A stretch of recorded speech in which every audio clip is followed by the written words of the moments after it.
हमारे सामने समस्या आ गई बहुत बड़ी। हम गए बंगाल, कलकत्ता, तो कलकत्ता हम गए तो ट्रेन लेट हो गई, ठहराया गया था बंगाली डॉक्टर के यहाँ, बड़ी अच्छी व्यवस्था थी। तो ये हुआ था कि स्वामी जी को हम भोजन तो नहीं करा पाएंगे क्योंकि हम तो बंगाली डॉक्टर हैं, लेकिन आवास पूरा खाली है, तो ठहरने की व्यवस्था है। तो मैंने भी कहा कि मेरे साथ जो सेवक चलेंगे वो प्रसाद बनाएंगे, ऐसा थोड़ी कि हम सबके उसका पाएंगे, ना ना, मेरे सेवक तो है। तो पूरा बंगाली डॉक्टर का बहुत बड़ा मकान था, पूरा ऊपर का पोर्शन खाली कराया। ट्रेन लेट हो गई, जैसे ही पहुंचे तो हमने शिष्यों से कहा कि अब भोजन लेट नहीं करना चाहिए रात्रि में, अब तो गाय का दूध यदि हो तो फिर विश्राम कर लिया जाएगा पी के। तो अब गाय का दूध रात्रि को पहले से कहना चाहिए था। तो मैंने डॉक्टर से कहा गाय का दूध है? तो बोले महाराज जी दूध है लेकिन गारंटी नहीं है काहे का है। हमने कही तो नहीं लेंगे, तो नहीं लेंगे भाई, जब तुम खुद कह रहे हो। बा ने सही बात की, उसने सही बात की, बोले दूध तो है लेकिन गारंटी नहीं है कि गाय का है। तो हमने कहा किस जानवर का दूध है? बोले ये भी गारंटी नहीं। अरे हमने कहा तब तो और ही दिक्कत है, जब यही गारंटी नहीं कि किस जानवर का है। शहरों में दूध तो मिलेगा आपको लेकिन ये गारंटी नहीं है किस जानवर का दूध है। समझ गए हो कि नहीं? समझ रहे हो कि नहीं? इसलिए शुद्ध दूध तुम्हें गांव में ही मिलेगा। कहां मिलेगा? गांव में मिलेगा। मैं सत्य कहता हूं, शुद्ध दूध भी आपको गांव में मिलेगा और शुद्ध हृदय के भाव भी गांव में मिलेंगे आपको। ये भी मेरा अनुभव है। जितना समर्पण तुम सबका ग्रामवासियों का संत सेवा में है, ग्राम ग्राम के लोगों का, शहरों में नहीं होता है उतना। दिखाते तो बहुत ज्यादा है, खूबसूरती दिखाएंगे, खूब आरती बंदन सब कुछ होगा, बस यही कहेंगे महाराज जी अब फुर्सत कम है हमको, थोड़ा सा जा रहा हूं, तो बस तुरंत चले जाएंगे। और जब भी कहो तब फुर्सत कम है महाराज जी, थोड़ा सा रुक नहीं पा रहे हैं आपके पास। अरे भाई तो सुन तो ले हमारी बात, फुर्सत नहीं है।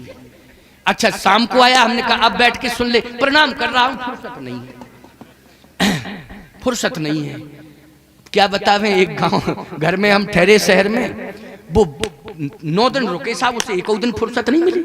बस आवे प्रणाम कर, बैठो बैठो थोड़ा सुनो, फुर्सत नहीं है। हमका सत्संग में पहुंच, फुर्सत नहीं है। 9वें दिन हार्ट फेल हो गया, 9वें दिन हार्ट फेल हो गया।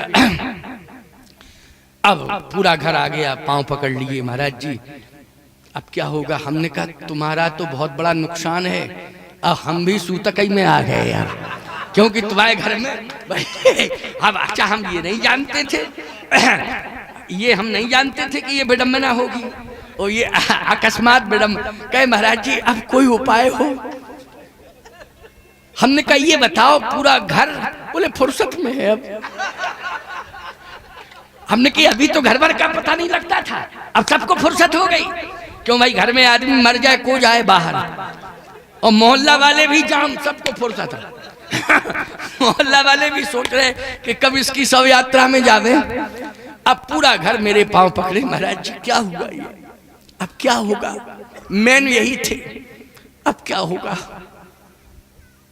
अब घर के लोग उठा के ले जाने लगे अर्थी की ओर, महाराज जी बचाओ बचाओ। हमने कि रोको रोको। घर के लोग बोले वाह इतना बड़ा आश्वासन तो कौन नहीं दो, बहुत बड़ा आश्वासन, अब तो काम पूरा पूरा बन जाएगा। हमने कहा रोको, रोक दिया। अब हम कान के पास गए, आधा घंटा, अब ना वो हिले ना तो मुर्दा था। तो घर के लोग बोले महाराज जी आधा घंटा हो रहा है, कुछ उम्मीद है? हम काहे की उम्मीद? अरे बोले ना हिल रहा है ना डुल रहा है, वो तो ज्यों का त्यों पड़ा है। हमने कहा इसमें क्या उम्मीद है? तो बोले आप क्या कर रहे हैं आध घंटे से? हमने कहा 9 दिन में इसको फुर्सत नहीं मिली थी, आज फुर्सत मिली, हम कथा सुना रहे हैं इसको, कम से कम आज तो मिली इसे फुर्सत। भाई क्या बता दे, क्यों भाई क्या करेंगे? तो ऐसी जिंदगी किस काम की भाई, जब तुम्हें संत के पास बैठने की फुर्सत नहीं, कथा सुनने की फुर्सत नहीं है, 2 बातें अच्छी सुनने की फुर्सत नहीं। धिक्कार है ऐसी जिंदगी। लेकिन गांव के लोगों को फुर्सत भी नहीं काम से, लेकिन फिर भी फुर्सत निकाल करके हजारों लोग आ गए हैं सत्संग में। ईमानदारी के साथ बताओ, ये भाव नहीं है तो क्या है? सबके पास व्यस्तता है। हम देख रहे हैं मटर वटर कटा पड़ा है खेतों में, हम देखते आ रहे हैं। क्या हम अंधे हैं क्या? हम नहीं देख के आ रहे हैं कि मटर पड़ा है खेतों में, सब काम में व्यस्त हैं, कुछ दिन के बाद गेहूं कटाई शुरू हो जाएगी, फुर्सत कहाँ है। लेकिन नहीं, और ये भी चर्चा आई थी कि उस समय गन्ने का काम चलेगा, ये चलेगा, क्यों भाई लेकिन फिर ये सोचा कि नहीं महाराज जी वही तारीखें रहेंगी, आगे नहीं बढ़ाएंगे। क्यों? हम लोग 2-3 दिन काम को कम कर देंगे, सत्संग में आएंगे। हम लोगों ने ये निर्णय लिया। क्यों? यही बातचीत हुई, हम प्रसन्न हो गए थे उसी दिन कि देखो सत्संग के प्रति कितना प्रेम है कि हम 2-3 दिन काम काज कम कर देंगे, लेकिन सत्संग में आएंगे, सत्संग होगा, हम लोग सुनेंगे। और आज आप सब आए हो। कल संख्या कम थी, लेकिन आज तो देखो कितनी भीड़ हो गई। हमने देखा था कल उतने लोग नहीं थे जितने, क्योंकि जो जैसे ही तैसे उठ धावे, लोगों को क्लियर पता चल गया कि अब तो आ ही गए। नहीं तो अभी तो ये था कि आते हैं कि नहीं आते, अब कंफर्मिंग हो गया कि आ ही गए हैं अब तो। इसलिए जो जैसे ही तैसे ही उठ धावे, सब दौड़ पड़े, काम धाम छोड़ करके, धाये धाम काम सब त्यागी, मनहु रंक निधि लूटन लागी। ये संपत्ति तुम लूट रहे हो, आध्यात्म की संपत्ति लूट रहे हो, ये सबसे बड़ी उपलब्धि है। तो आज मैं आपको बता रहा हूं कि भगवान की लीला, जैसे ही मछलियों की बात कही कि मछलियां जो है तैयार करो, बड़ी बड़ी टोकरियों में तैयार करो। कलकत्ता की बात मैं कर रहा था ना, तो उसने कहा महाराज दूध की गारंटी नहीं है, तो हमने कहा दूध भी नहीं लेंगे महाराज जी, लेकिन भूखा नहीं सोने देंगे। हमसे बोला भूखा आपको सोने नहीं। हमने कहा जब दूध है नहीं है और तो क्या खिलाएगा फिर तू? जब दूध पवित्र नहीं हो सकता तो मिठाई पवित्र होगी क्या? हमने कहा मिठाई भी नहीं लूंगा। जब दूध ही पवित्र नहीं है तो मिठाई तो दूध से नहीं लूंगा मिठाई, और पता नहीं गन बनाने वाले कौन होंगे। बोले महाराज तो हम अपने घर में तो आपको भूखा नहीं सोने देंगे। हमने कहा तो हम सड़क पे सो जाएंगे। भाई क्या करें, जबरदस्ती तेरा खाएंगे क्या? जब तू शुद्धता की गारंटी नहीं ले रहा है तो हम सड़क पर सो जाएंगे। अरे बोले महाराज ये बात नहीं है, बात ये है कि आप कुछ भी लो, आप अपने मन की बात बता दो, दूध के अलावा कोई विकल्प है? हमने कहा सब्जी रखी है। बोले सब्जी में आप क्या पसंद करते हैं? हमने कहा सब्जी में हम लौकी और तरोई तुरैया, जिसको तुम लोग तुरैया वही तरोई, उसको तुरई। तो हमने कहा लौकी और तरोई हम उबाल लेंगे, बस थोड़ा सा ले लेंगे, हल्के में यही आता है, उबाल करके ले लो। हमने कहा कि दूध नहीं है, गारंटी नहीं उसकी, तो सब्जी है। बोले महाराज जी सब्जी, हाँ कौन सी सब्जी पसंद करते हैं आप? हमने कहा हम लौकी और तरोई, 2 चीजें। तो बोले लौकी तो नहीं है, लेकिन तरोई आप किसको कहते हैं? हमने कहा तरोई वो हल्की सब्जी होती, पानी में पैदा होती है, वो तरोई उसको कहते हैं। तो बोला जल तरोई। हम कहा हाँ वही। अच्छा हम क्या जाना, हम कहा वही जल तरोई, वही जल। हमने कहा जल में पैदा होती है जल तरोई। तो बोले वो तो है ही, रोज बनती है हमारे यहाँ जल तरोई। हमने कहा तो कोई बात नहीं, वो ले आओ। बोले कितने पीस ले आए? हमने की ज्यादा नहीं, 4 पीस हो जाए बस बहुत। हाँ भाई हम क्या जाने, हम की 4 पीस चलेंगे बस। बोले 4 में हो जाएगा, नहीं तो पर्याप्त है हमारे यहाँ, तो हम तो बंगाली है। अरे हमने कहा तुम बंगाली है लेकिन 4 पीस ले आओ, ज्यादा की जरूरत नहीं। तो आगे बढ़ा। बोले एक बात बताओ आप कि मूछ वाली के बिना मूछ वाली। अरे अब गड़बड़ है, ये मूछ बिना मूछ कहाँ से आ गई? हमने कहा इधर आओ, इधर आओ, इधर आओ। हमने कहा ये मूछ और बिना मूछ वाली हम नहीं समझ पा रहे तेरी भाषा। बोले वही जल तरोई। हमने कहा जल तरोई किसको कहते हो? अरे बोले वो मछली। अरे राम राम राम राम। हमने कहा दिमाग खराब कर दिया। मैंने कहा अब तो तेरे यहाँ हम सोएंगे भी नहीं, रात भर बैठे ही रहेंगे कि सवेरा कैसे हो हम ट्रांसफर करें आवास। हमने कहा जब तेरे घर में यही इंतजाम रहता है 24 घंटे, तो हमने कहा कि वो तो स्थिति है कि गंध दुर्गंध हवा तो ऊपर तक जाएगी जाएगी। हमने कहा अब नहीं ठहरेंगे, बस हे भगवान, बस रात भर हनुमान चालीसा पढ़ा मैंने, रात भर हनुमान चालीसा। संकट ते हनुमान छुड़ावे, मन कर्म वचन ध्यान जो लावे। हे हनुमान जी अब हमें कहीं दूसरी जगह, ऐसा प्रवचन किस काम का है कि नीचे छौका छाकी हो गए, ऊपर हम डटे।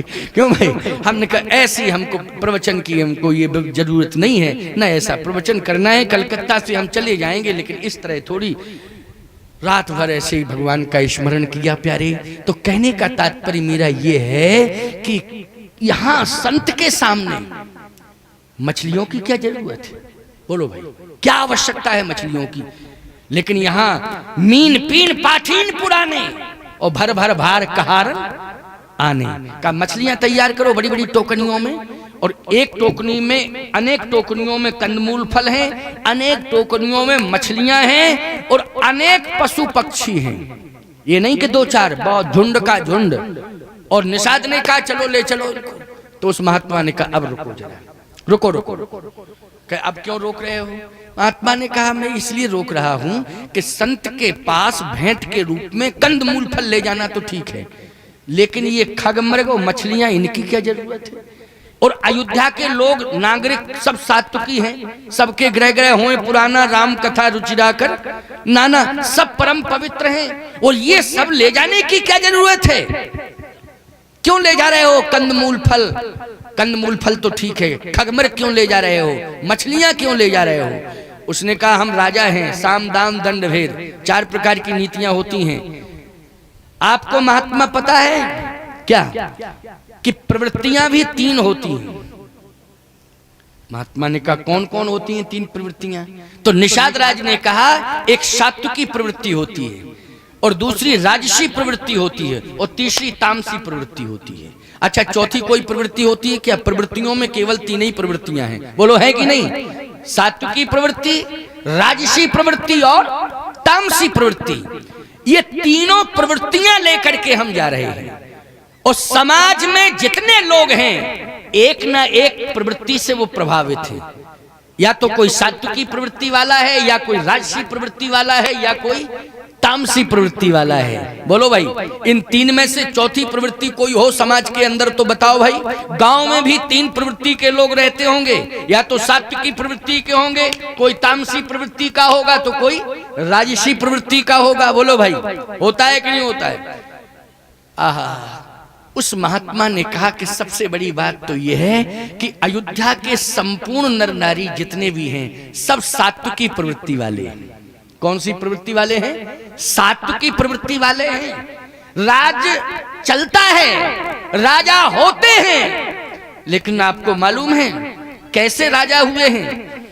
आहा, शिवी ददीच हरिश्चंद्र नरेशा, ओ सहे धर्म हित कोटि कलेसा, रंत देव बलि भूप सुजाला,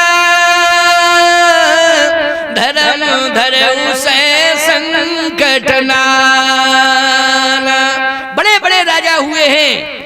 किसी ने गौ भक्ति स्वीकार की है, तो किसी ने सत्य और धर्म के पीछे राज्य का त्याग किया। हरिश्चंद्र ने, महाराज दिलीप ने गौ के कारण अपने प्राणों को दांव पे लगाया, और आज उसी अयोध्या की परंपरा के श्री भरत हैं। भरत जी महाराज ने अपना जीवन श्री राम के चरणों में समर्पित किया है, अपनी जिंदगी दांव पे लगा दी है।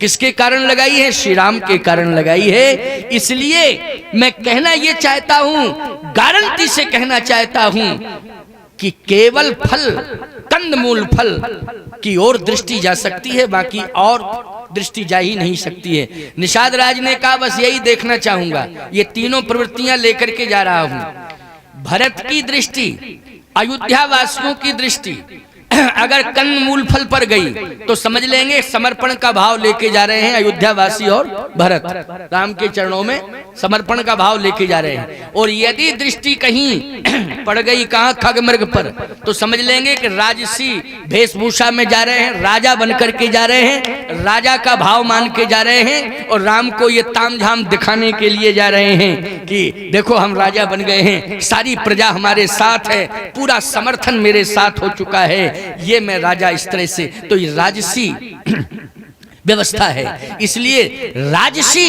व्यवस्था की ओर दृष्टि जाएगी तो समझ लेंगे सबके अंदर राजसी विचार आ चुके हैं। इसलिए प्रदर्शन करने जा रहे हैं, दिखावा करके जा रहे हैं, दिखाने के लिए जा रहे हैं कि हम राजा बन चुके हैं। यदि दृष्टि मीन पीन पाठीन मछलियों पर गई तो कंफर्म 101% तामसी प्रवृत्ति है, युद्ध करने जा रहे हैं। हम समझ लेंगे कि अब तो युद्ध ही होगा और हम जाने नहीं देंगे, भरत को युद्ध करेंगे और अयोध्या को चैलेंज करेंगे। उस महात्मा ने कहा कि ये मैं कह सकता हूं कि अयोध्या वासियों में से शायद कंदमूल फल पर दृष्टि चली जाए किसी की, खगमर्ग पर और मीन पीन मछलियों पर तो जाएगी ही नहीं, लेकिन शायद कंदमूल फल पर चली जाए। लेकिन भरत के बारे में मैं कह रहा हूं, भरत की दृष्टि तो कंदमूल फल पर भी नहीं जाएगी। तो निषाद ने कहा फिर कहां जाएगी भरत की दृष्टि? आहा, उस महात्मा ने कहा मैं सत्य कह रहा हूं, भरत जैसा राम चरणों में समर्पण करने वाला विश्व की धरती पर कोई दूसरा नहीं है। और मैं दावे के साथ कह रहा हूं, भजन के प्रभाव से कह रहा हूं कि भरत की दृष्टि कंदमूल फल पर भी नहीं जाएगी। भरत की दृष्टि तो श्रृंगबेरपुर की भूमि पर, उस स्थान पर जाएगी जिस स्थान पर, जिस भूमि पर, श्रृंगबेरपुर की भूमि पर राम जी के चरण पड़े होंगे, भरत की दृष्टि वहीं जाएगी और कहीं नहीं जाएगी। ये मैं कह रहा हूं, अनुभव के साथ कह रहा हूं। निषाद ने कहा ऐसा कहा चल के देख लो, चल के देख लो। और वास्तव में जैसे ही निषाद पहुंचा तो अयोध्या के नागरिक कहीं नहीं देख रहे हैं, भरत को देख रहे हैं। किसको देख रहे हैं? भरत को। सबकी निगाहें किसके ऊपर हैं? कहीं नहीं देखा ना कंदमूल फल क्या लेके आया, कौन क्या लेके आ रहा है, कुछ नहीं। किसकी ओर देख रहे हैं? पूरे अयोध्या का समाज, यहां तक कि माता कौशल्या, स्वयं वशिष्ठ जी, स्वयं मंत्री, प्रजा, सब किसको देख रहे हैं? ईमानदारी से बताओ। भरत को देख रहे हैं। और उस महात्मा ने कहा आप देखो भरत किसे देख रहे हैं, जरा देख लो, आंख खोल के देखो, पूरी अयोध्या किसे देख रही है? ये तीन व्यवस्थाएं लेकर के तुम जो सामने आए हो, क्या अयोध्या का नागरिक कोई देख रहा है? कहा नहीं। किसे देख रहे हैं? कहा सब भरत को देख रहे हैं।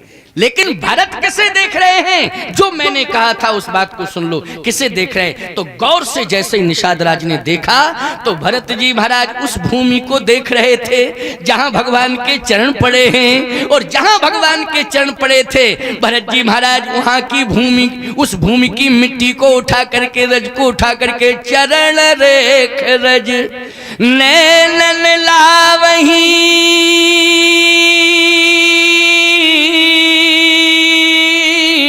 और रघुबर मिलन सरस सुख पावही।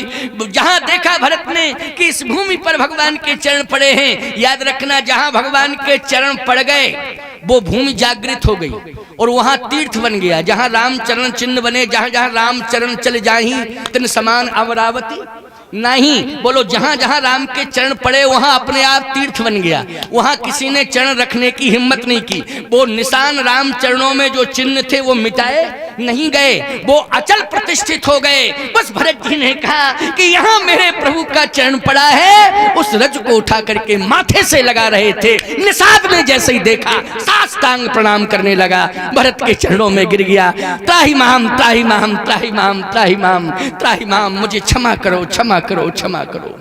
बोलो संघर्ष समर्पण में बदल गया कि नहीं बदल गया? जल्दी बोलो। विचार, थोड़ा सा विचार का मौका मिला और विचार में व्यवहार बदल गया कि नहीं बदल गया? बोलो भाई, बदला कि नहीं बदला? इसलिए कहता हूं कोई भी काम करो, काम करने के पहले विचार करो। बिना विचारे कोई कार्य नहीं करना चाहिए। लोग पहले काम कर लेते हैं और बाद में विचार करते हैं।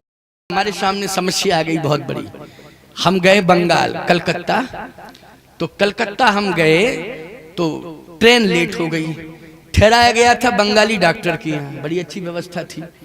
तो ये हुआ था कि स्वामी जी को हम भोजन तो नहीं करा पाएंगे क्योंकि हम तो बंगाली डॉक्टर हैं, लेकिन आवास पूरा खाली है तो ठहरने की व्यवस्था है। तो मैंने भी कहा कि मेरे साथ जो सेवक चलेंगे वो प्रसाद बनाएंगे, ऐसा थोड़ी कि हम सबके उसका पाएंगे, ना ना, मेरे सेवक तो है।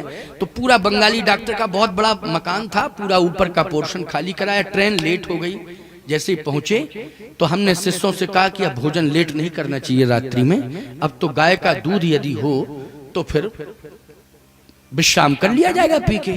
तो अब गाय का दूध रात्रि को पहले से कहना चाहिए था। तो मैंने डॉक्टर से कहा गाय का दूध है? तो बोले महाराज जी दूध है लेकिन गारंटी नहीं है काहे का है। हमने कही तो नहीं लेंगे, तो नहीं लेंगे भाई, जब तुम खुद कह रहे हो। बा ने सही बात की, उसने सही बात की, बोले दूध तो है लेकिन गारंटी नहीं है कि गाय का है। तो हमने कहा किस जानवर का दूध है? बोले ये भी गारंटी नहीं। अरे हमने कहा तब तो और ही दिक्कत है। जब यही गारंटी नहीं कि किस जानवर का है, शहरों में दूध तो मिलेगा आपको लेकिन ये गारंटी नहीं है किस जानवर का दूध है। समझ गए हो कि नहीं? समझ रहे हो कि नहीं? इसलिए शुद्ध दूध तुम्हें गांव में ही मिलेगा, कहाँ मिलेगा? गांव में मिलेगा। मैं सत्य कहता हूं, शुद्ध दूध भी आपको गांव में मिलेगा और शुद्ध हृदय के भाव भी गांव में मिलेंगे आपको। ये भी मेरा अनुभव है। जितना समर्पण तुम सबका ग्रामवासियों का संत सेवा में है, ग्राम ग्राम के लोगों का, शहरों में नहीं होता है उतना। दिखाते तो बहुत ज्यादा है, खूबसूरती दिखाएंगे, खूब आरती बंदन सब कुछ होगा, बस यही कहेंगे महाराज जी अब फुर्सत कम है हमको, थोड़ा सा जा रहा हूं, तो बस तुरंत चले जाएंगे। और जब भी कहो तब फुर्सत कम है महाराज जी, थोड़ा सा रुक नहीं पा रहे हैं आपके पास। अरे भाई तो सुन तो ले हमारी बात, फुर्सत नहीं है। अच्छा शाम को आया, हमने कहा अब बैठ के सुन ले, प्रणाम कर रहा हूं, फुर्सत नहीं है, फुर्सत नहीं है। क्या बतावें, एक गांव घर में हम ठहरे शहर में, वो 9 दिन रुके साहब, उसे एक दिन फुर्सत नहीं मिली। बस आवे प्रणाम कर, बैठो बैठो थोड़ा सुन, फुर्सत नहीं है। हमका सत्संग में पहुंच, फुर्सत नहीं है। 9वें दिन हार्ट फेल हो गया, 9वें दिन हार्ट फेल हो गया। अब पूरा घर आ गया, पांव पकड़ लिए, महाराज जी अब क्या होगा? हमने कहा तुम्हारा तो बहुत बड़ा नुकसान है, अब हम भी सूतकई में आ गए यार, क्योंकि तुम्हारे घर में अब अच्छा हम ये नहीं जानते थे, ये हम नहीं जानते थे कि ये विडम्बना होगी और ये अकस्मात विडम्बना। कहे महाराज जी अब कोई उपाय हो? हमने कहा ये बताओ, पूरा घर, बोले फुर्सत में है अब। हमने कहा अभी तो घर भर का पता नहीं लगता था, अब सबको फुर्सत हो गई। क्यों भाई, घर में आदमी मर जाए को जाए बाहर, और मोहल्ला वाले भी जाम, सबको फुर्सत है। मोहल्ला वाले भी सोच रहे कि कब इसकी शव यात्रा में जावे। अब पूरा घर मेरे पांव पकड़े, महाराज जी क्या हुआ ये, अब क्या होगा? मैन यही थे, अब क्या होगा? अब घर के लोग उठा के ले जाने लगे अर्थी की ओर, महाराज जी बचाओ बचाओ। हमने कि रोको रोको। घर के लोग बोले वाह, इतना बड़ा आश्वासन तो कौन नहीं दो, बहुत बड़ा आश्वासन, अब तो काम पूरा पूरा बन जाएगा। हमने कहा रोको, रोक दिया। अब हम कान के पास गए, आधा घंटा, अब ना वो हिले ना तो मुर्दा था। तो घर के लोग बोले महाराज जी आधा घंटा हो रहा है, कुछ उम्मीद है? हम काहे की उम्मीद? अरे बोले ना हिल रहा है ना डुल रहा है, वो तो ज्यों का त्यों पड़ा है। हमने कहा इसमें क्या उम्मीद है? तो बोले आप क्या कर रहे हैं आध घंटे से? हमने कहा 9 दिन में इसको फुर्सत नहीं मिली थी, आज फुर्सत मिली, हम कथा सुना रहे हैं इसको, कम से कम आज तो मिली इसे फुर्सत। भाई क्या बता दे, क्यों भाई क्या करेंगे? तो ऐसी जिंदगी किस काम की भाई, जब तुम्हें संत के पास बैठने की फुर्सत नहीं, कथा सुनने की फुर्सत नहीं है, 2 बातें अच्छी सुनने की फुर्सत नहीं। धिक्कार है ऐसी जिंदगी। लेकिन गांव के लोगों को फुर्सत भी नहीं काम से, लेकिन फिर भी फुर्सत निकाल करके हजारों लोग आ गए हैं सत्संग में। ईमानदारी के साथ बताओ, ये भाव नहीं है तो क्या है? सबके पास व्यस्तता है। हम देख रहे हैं मटर वटर कटा पड़ा है खेतों में, हम देखते आ रहे हैं। क्या हम अंधे हैं क्या? हम नहीं देख के आ रहे हैं कि मटर पड़ा है खेतों में, सब काम में व्यस्त हैं। कुछ दिन के बाद गेहूं कटाई शुरू हो जाएगी, फुर्सत कहाँ है? लेकिन नहीं। और ये भी चर्चा आई थी कि उस समय गन्ने का काम चलेगा, ये चलेगा, क्यों भाई? लेकिन फिर ये सोचा कि नहीं महाराज जी वही तारीखें रहेंगी, आगे नहीं बढ़ाएंगे। क्यों? हम लोग 2-3 दिन काम को कम कर देंगे, सत्संग में आएंगे। हम लोगों ने ये निर्णय लिया। क्यों? यही बातचीत हुई, हम प्रसन्न हो गए थे उसी दिन के। देखो सत्संग के प्रति कितना प्रेम है कि हम 2-3 दिन काम काज कम कर देंगे, लेकिन सत्संग में आएंगे, सत्संग होगा, हम लोग सुनेंगे। और आज आप सब आए हो, कल संख्या कम थी लेकिन आज तो देखो कितनी भीड़ हो गई। हमने देखा